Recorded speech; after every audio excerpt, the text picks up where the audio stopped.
Hi, so the AMA has been done. Ian Hazzikostas, the game director, and Josh Allen, community manager, went on to Reddit to ask the questions that people want in asking.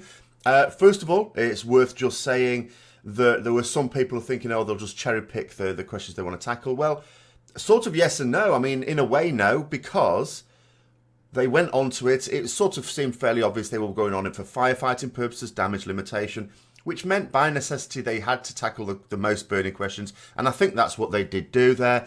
But there are some questions where they were free and frank about what had gone wrong. And it's like, yeah, okay, that's what went wrong. And that's encouraging because the first step to putting anything right, to solving any problem, is to freely and frankly admit where the failings were, where, you know, the shortcomings were. But there were certain ones they were basically going, no, nothing we can do about it. That's always worrying because, well, one, yes, there is something you can do about it. But two, if you fail to acknowledge where you can make a positive contribution to something, then the problem never goes away. That you're basically saying, yeah, this is a problem, and it's going to be a problem next patch, the patch after, the next expansion, the expansion after, you know, in time immemorial, because, you know, we just can't work out a way to improve it. And that's just silly. And so I'm going to be discussing my things in like a couple of videos here. In the next video, I'm going to talk about the ones where we can, I think, have a bit of positivity about it. But I'm afraid this one is the one where, sorry, those statements were silly and I'm going to be quite critical.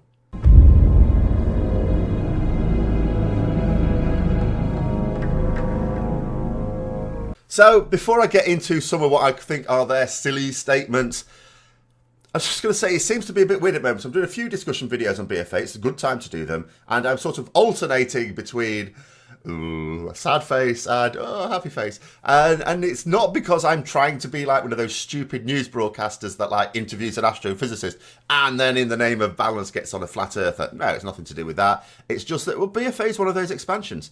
There are many great things about it. It's why I'm still playing it, even as a casual. But there are also things that are not great. It's a little bit like, I'm a teacher, so this is a little bit like having a student in your class who, they're one of the best in the class, they perform one of the best as well, but you're not very happy with them. It's like, well, why? I'm doing one of the best in the class. It's a bit like, yeah, yes, but you are naturally one of the best in the class.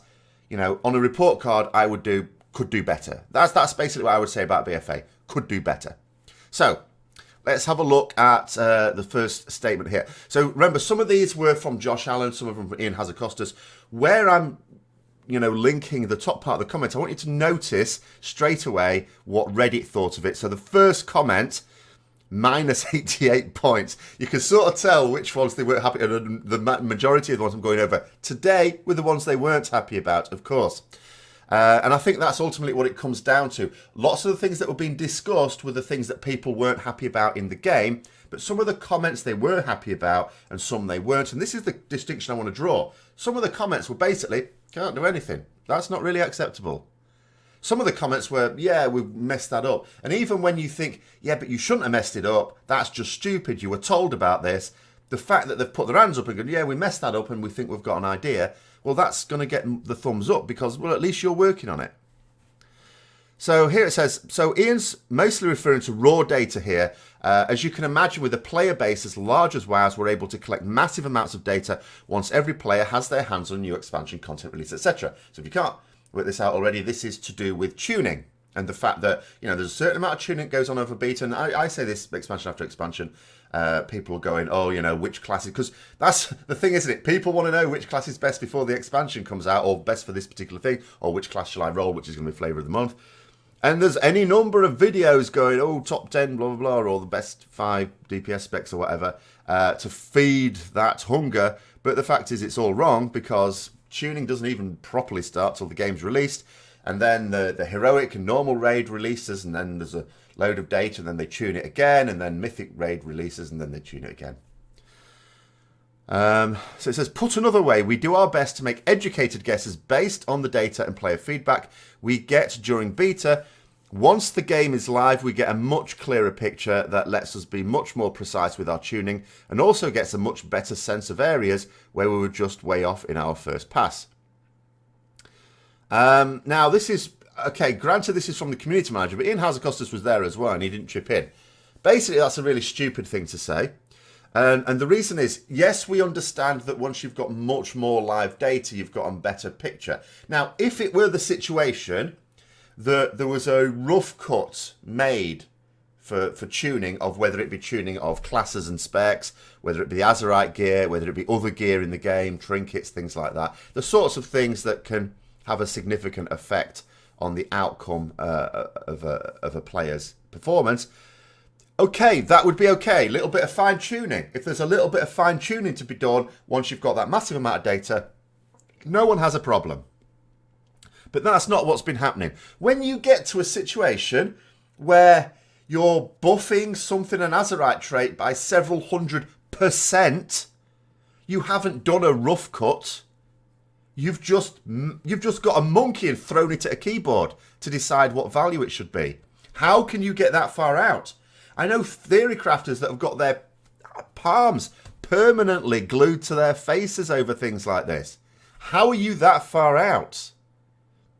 It's ridiculous. It's absolutely ridiculous. It shouldn't be possible. They're modelling these things. And if they can't model these things, there's theory crafters producing simulation craft, which we know the Blizzard developers use. Ian Hazzikostas has said it before, and they said it again in this AMA.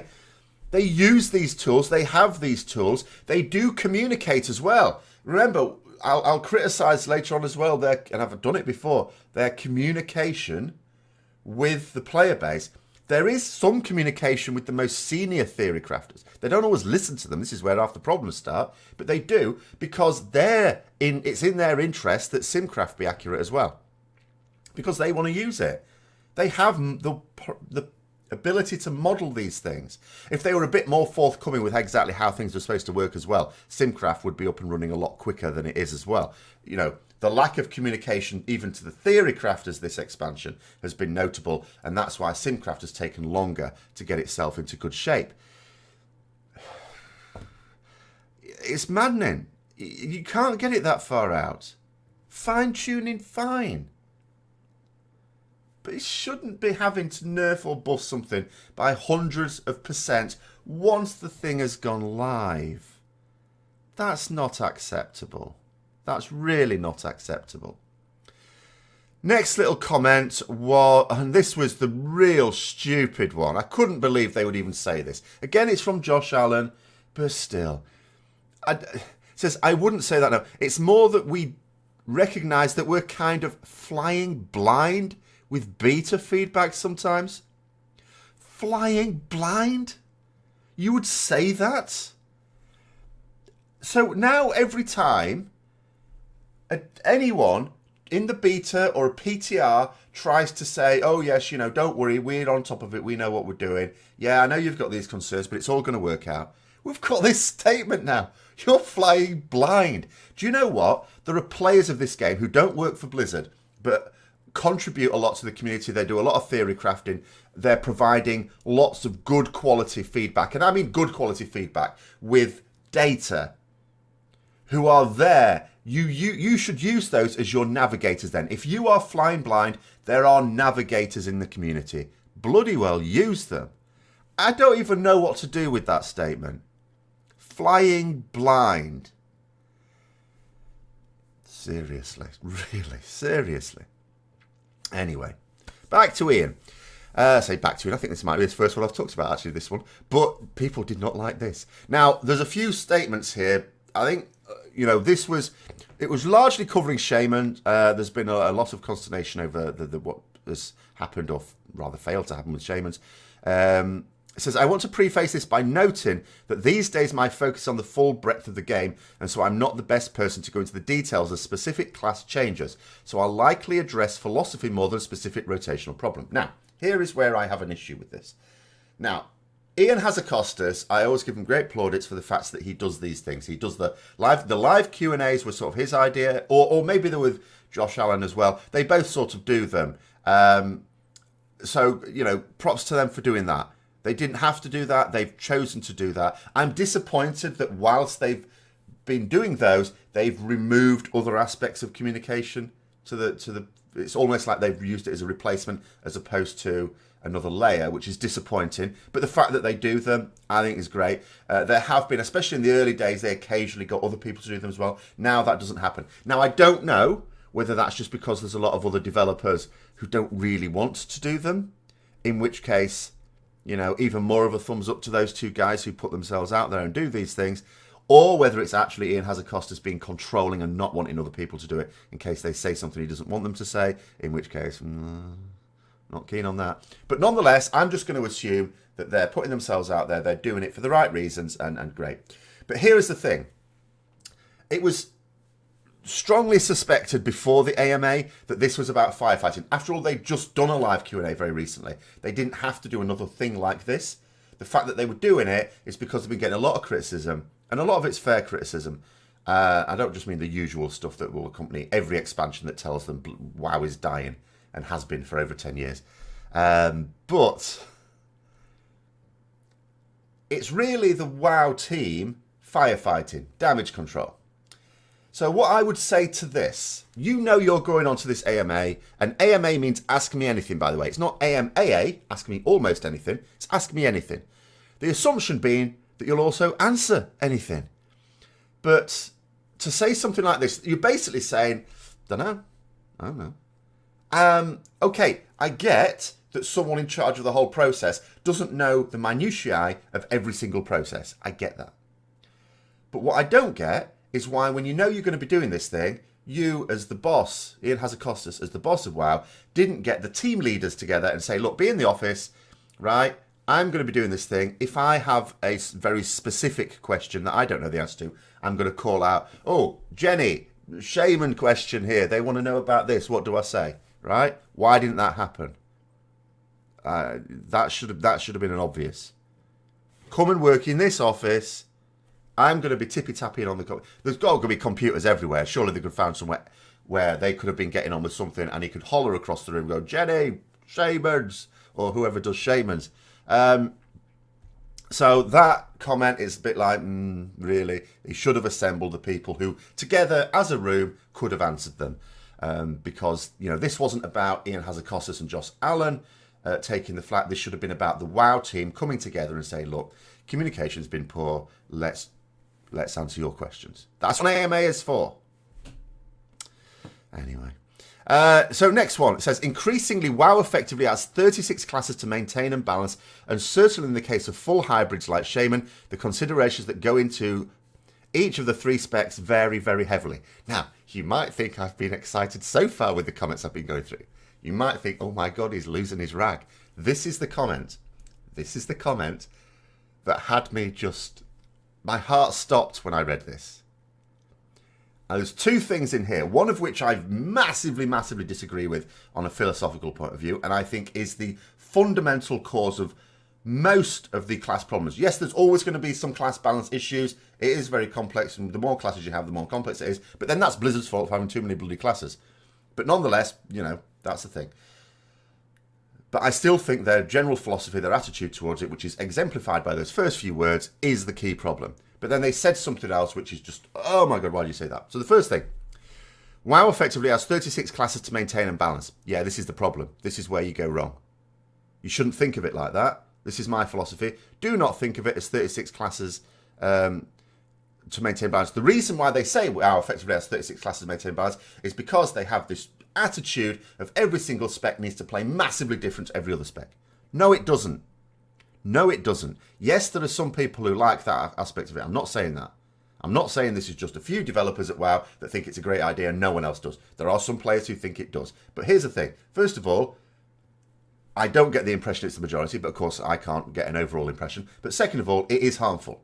They shouldn't think in terms of each spec being completely unique. They should think in terms of classes being unique.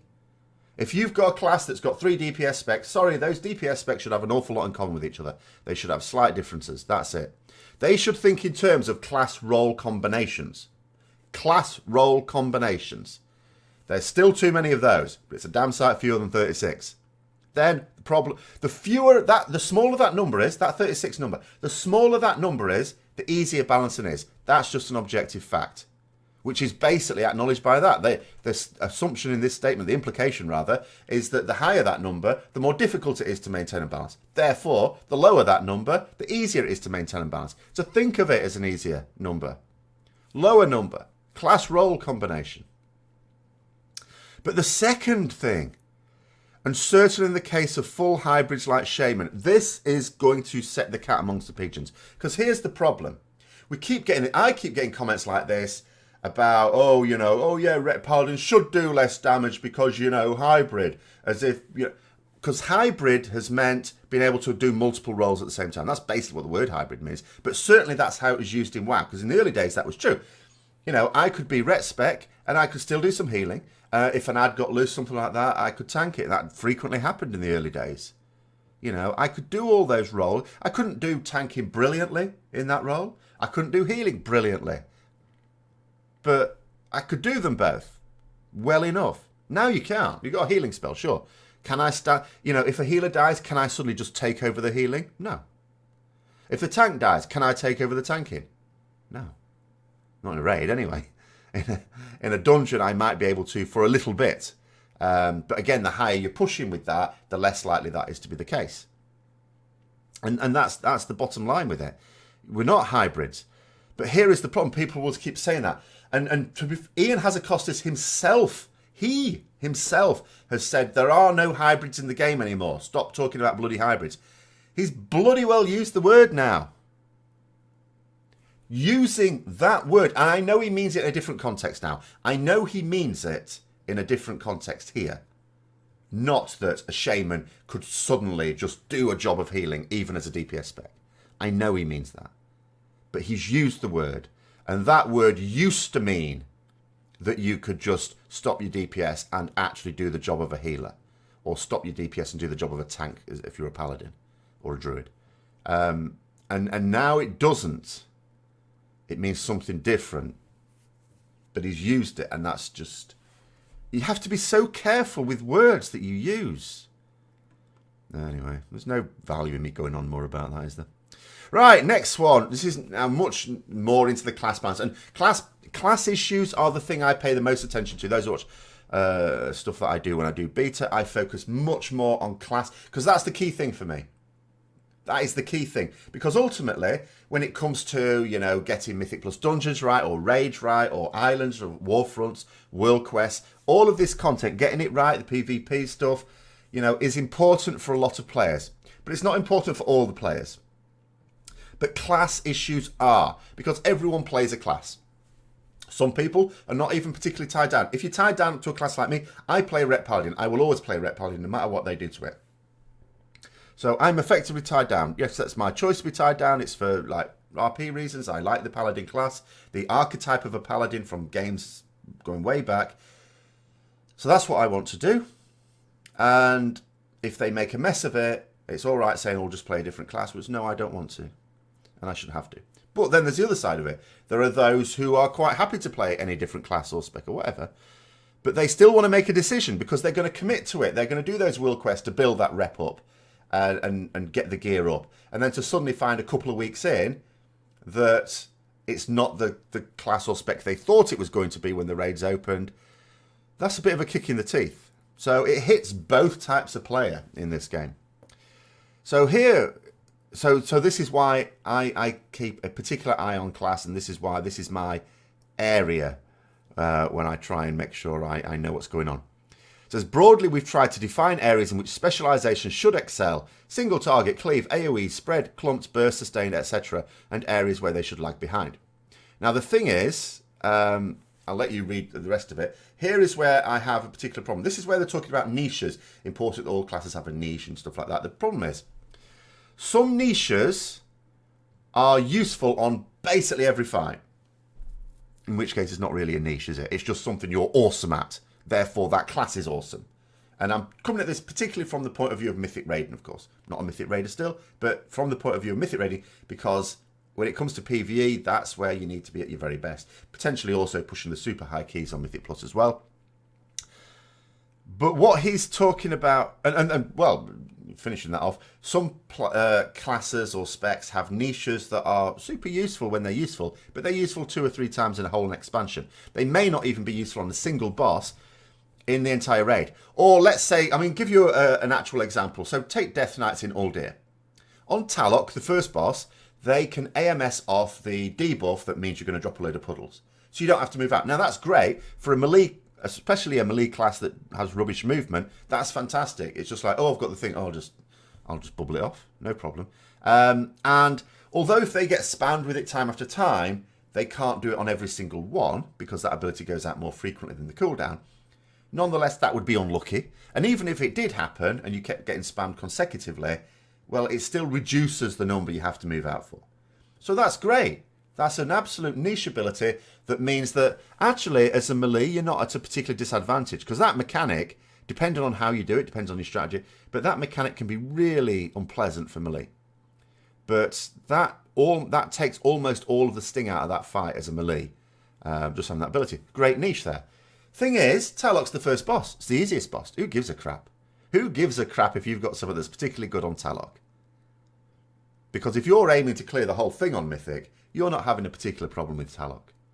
And that's where another problem is. Some classes have the niches that naturally are going to be much more useful on those tougher bosses. Because tougher bosses are tough because of a particular reason.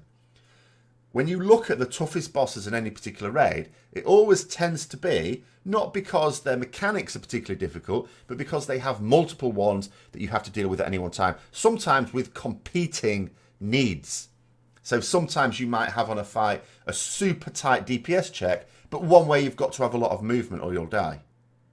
So that's where tough bosses become tough. Not with an individually difficult mechanic, but with a combination of mechanics that, you know, pulls your attention to different directions. And some classes are particularly good for that. But then the other thing is he's talking about single target, cleave, AoE, spread, clumps, burst, sustain, blah, blah, blah. Those are all DPS things. Now, okay, let's just look at DPS classes, because that's not everyone. But let's look at the DPS classes then in that situation. The thing is, what determines whether a particular player, assuming all players are of equal skill, so you're basically going to choose, let's say, a serious Mythic guild, and you've got a good roster, so you're basically going to choose based on what that class brings. No one looks at it, or there's a couple of fights maybe where you do look at it like this. Like Coven, for example, if you were ranged that could multi-dot, then you were fantastic on that fight. But by and large, what determines whether you're useful on that fight or not is not how you do your damage. Because all Mythic Raiders can do damage. The difficulty is how you do that damage, how you maintain that high damage whilst dealing with the mechanics. And that's where movement and defensive abilities come into the fore. So the classes that are best, in general, the ones that are always taken, tend to be the ones with the most effective defensives and movements. And effective doesn't just mean how actually effective the ability is, but also the cooldown. A shorter cooldown means you can use it more often. And he doesn't tackle that at all here. But that's actually the key. When you're talking about Mythic Raiding, when you're talking about which classes and specs are most useful for Mythic Raiding, and I'm going to do a little breakdown video at some point this weekend and analyse which ones have actually been taken, you'll notice the ones that go the most are the ones who have those better movement and defensive abilities. Because that's ultimately what it comes down to. It's ironic, isn't it? Because people, you get people who aren't, really serious raiders who will keep asking questions about which spec does the most DPS. It's not about the DPS. All Mythic Raiders on a training dummy will do amazing DPS. That's not the issue. The issue is, how can you ignore the mechanics? The best ones are the ones that get to ignore mechanics. And you ignore mechanics with good movement and good defensives. And that's not tackled at all. Next one. So Josh Allen, just to jump in here. Oh, this is going to be good. It's important to recognise that giving each spec an area to excel in doesn't mean we want you to be dead weight when put in other situations. It's a very delicate balance to nail, but the goal is to create an environment where you can always feel awesome when your ideal situation arrives, but still contribute otherwise. This is nonsense, and he knows it's nonsense. Both Josh Allen and Ian Hazzikostas have both been competitive raiders. They know this is rubbish. If you, as a Mythic Raider, now bear in mind, I know that a lot of people are Heroic Raiders and normally really thinking, well, what about us? Be honest, Heroic Raid and Normal Raiding, no one cares about classes and specs. Just have a couple of tanks, a few healers, and the rest DPS. Whatever, it doesn't matter. You'll kill the boss. Okay, that's all there is to it. The mechanics often can be ignored just with gear. You know, in Mythic raiding, you can only ignore mechanics if your class has something that lets you ignore it. In Heroic raiding even, your gear can let you. You get a bit more gear, you can just straight up ignore a lot of mechanics. So, if you don't bring something that allows you to excel on that fight, by definition, you are deadweight. It's as simple as that. You know, it is literally as simple as that. If you're a guild who can bring 10 classes that bring something for that particular fight, then they will be much better off than a guild that can't bring any classes that bring the special thing for that fight. You know, and there's any number of fights I can use to illustrate that point. I mean, you could take Fallen Avatar, for example, in Legion, where what you ideally wanted was 4 people who could soak the thingy in the phase 1 every single time. You know, rogues and were particularly good at it. And that's what otherwise, you have to have this mad complex rotation going around to get people to soak it. And when you have other things that needed soaking on Mythic as well, the purple beams and stuff, it would just become a nightmare, and you were going to get it wrong because it was so complex. To actually be able to do that without those classes was so complex that it was actually worth bringing, as they did in a bit of progress, a badly geared rogue who would do next to no damage just to do it, because damage isn't the thing. Going back to that earlier comment, it's what do you bring that can let us trivialize this mechanic? That's how you beat a boss on Mythic.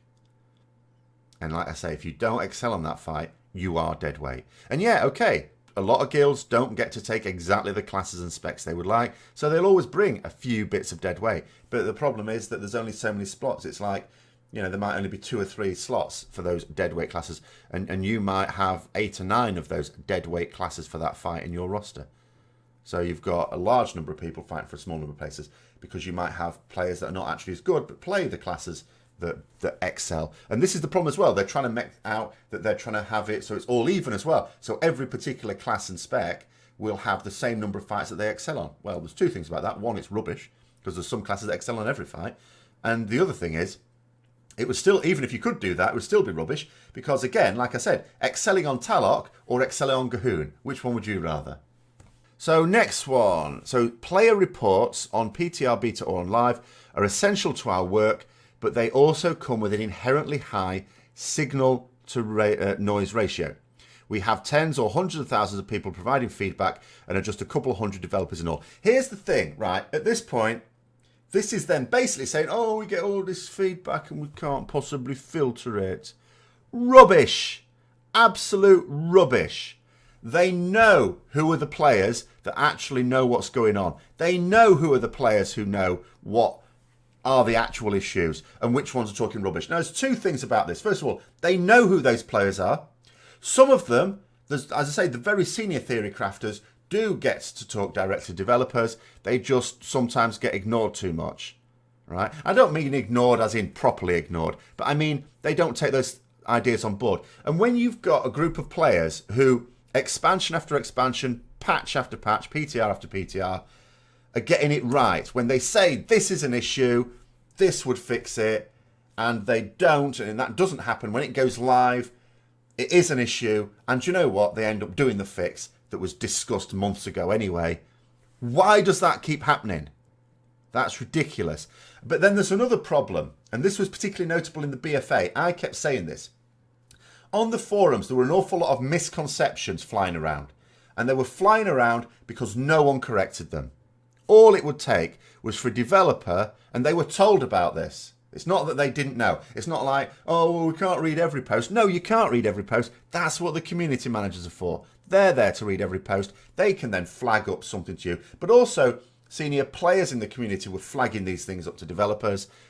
The developers cannot say they didn't know these misconceptions weren't flying around, and they did nothing to scotch them. If they'd have gone onto those forums and immediately said, no, that's not how it works, then the issue, a lot of these issues would go away. A lot of this noise that they talk about would go away. And if they really insist that they can't do it, I would take a leaf out of, I'm going to say at least the Paladin class Discord. I think other class Discords have a similar sort of thing, where you basically have some, if you're in the questions for area of the Discord, and how do you tell the difference between someone who's giving you good advice and someone who's not? Well, there's roles within the Discord for the people who, these people will give you good advice. Do the same on the forums. They have this MVP system anyway with the green text, but the problem is that just seems to be the people who brown nose the most or just spend the most time on the forums. Have a different one for people who actually understand the game. Let the people who understand the game post on those forums. Yes, it'll still be understood that they're not a developer and they can't say anything official about Blizzard philosophy or anything like that, or what is and is not going to happen, but they can at least tackle factual inaccuracies on the forums, and that would massively reduce the amount of noise. But no, they don't. Now, I will give Blizzard a little bit of plaudits here, which I'm not supposed to do in this video, but I will. They have, and I cannot believe it's taken as long as it has to do this, they have taken a bit more effort to engage, I think, because you can't help but notice now on the Battle.net, there's certain promotions for popular YouTubers and streamers. They promote some of their stuff on there. There's some actual engagement going on. So what they now need to do is do something publicly like that, but instead of the ones who are just popular streamers and YouTubers, do it for the ones who actually understand the game. The ones who don't have a huge public profile. Obviously the ones who want to, because some of them don't want a public profile. But the ones who understand the game, do something with them. Do some Q&As with them. I'll interview you. I'll ask you some proper questions, and I'll ask follow-up questions, and we'll actually get the proper answers out there. They cannot keep coming out with we're not very happy with feedback, but we can't really do anything about it. There's loads of things you could do about it, right? And if you don't get it right first time, you try something else. To suggest that because nothing new is happening with the feedback, nothing new is being tried. And if nothing new is being tried, that's like you basically saying, I don't have any ideas. What? You don't have any ideas how to improve in your job. If I were to say that, I wouldn't have a job. This is the time of year where at work, for example, we're doing our appraisals. We're considering the successes and failures of the previous year and saying, right, what can we do to maintain the strengths and what can we do to turn the weaknesses into strengths? If I were to turn around and say, no, I don't really think of anything, that's like, there's the door. How ridiculous. Anyway. So on to the last one then. So I'm not Ian. No, that's why it says Josh there. But you'll notice this one gets some positive points. 51 points. They liked this comment. But let's go through this. Although I wouldn't, I have to say. It says, I'll apologise in advance. Yes, you apologise for not being Ian. You do that. Oh dear. It says, I don't have a perfect solve for this ready to go, but I wanted, the word is solution, never mind. I'm not, let's go off teacher mode now. Sorry, I shouldn't have talked about being a teacher. I wanted to at least say that addressing this issue, the feeling that we're ignoring your feedback is and has been one of our primary goals in the community team. Nonsense. Because if it were, you would do something about it. And I'm not saying you would instantly get it right overnight. I mean, I can think of ways where I think you would get it right, but okay, you don't want to listen to me. But to do nothing different, the only different thing that has been done is basically the live Q&As, which Ian Hazzikostas started off in what? That is the only new engagement with community thing I've seen. And the problem with it, as I've already said earlier in this video, is they took stuff out. It wasn't like an add-on, or it started off as an add-on, but then it seemed to become a replacement. They've taken feedback away from where it used to exist. It says, we aren't happy with our communication in Legion, I should bloody well hope not, particularly towards the end of the expansion, and tried some new approach for BFA. What new approaches? The only new approach that I saw in there, and it wasn't a new approach either, it was the return of an old approach, was in the beta and the alpha, you had a little box where you could put feedback, submit bug or just general feedback.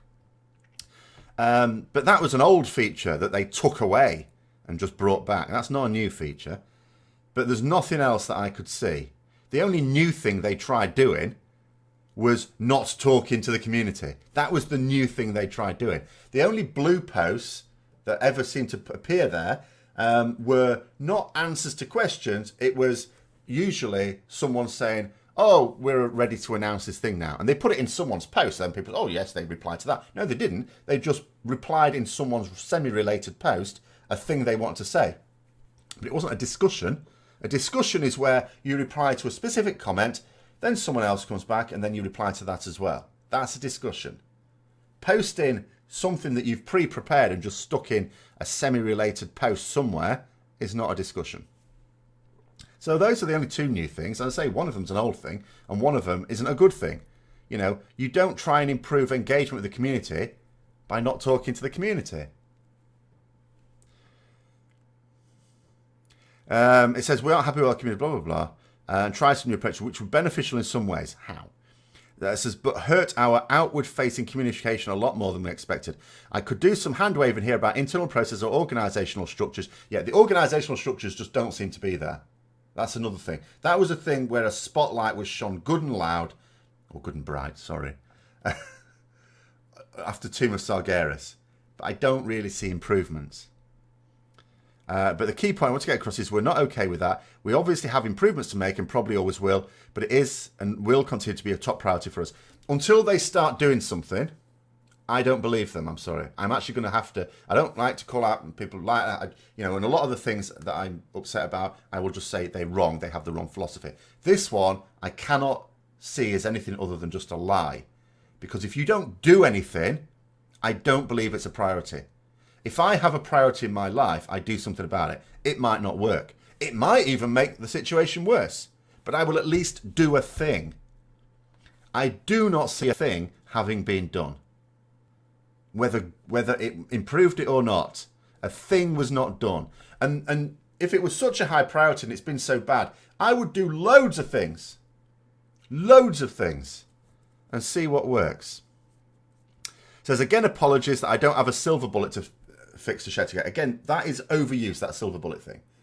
And it's always used, whenever people use the silver bullet analogy, it's always used to try and suggest, oh, this is a very complex problem to which, there is no simple solution. Rubbish. It's a simple problem to which there are many simple solutions. They just do not have the ego to be able to implement them.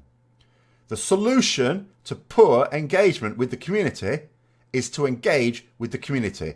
And the suggestion that they cannot tell the difference between good feedback and ill-informed feedback is nonsense. They do know. They know who understands the game. They know who those players are. Listen to them, engage with them properly. Not just make a show of it. Do it properly. It's simple. It's not actually difficult. There's too many people in life try and make out that a problem is complex when it isn't. It's only complex when you've actually run out of ideas and it's still not solved. That's the point at which you can say it's complex. You cannot say it's complex when there's a list as long as your arm of things you could easily do, without any extra cost, easily do to improve the situation. But anyway, there you go. We'll go on to the good ones tomorrow. That'll be nice.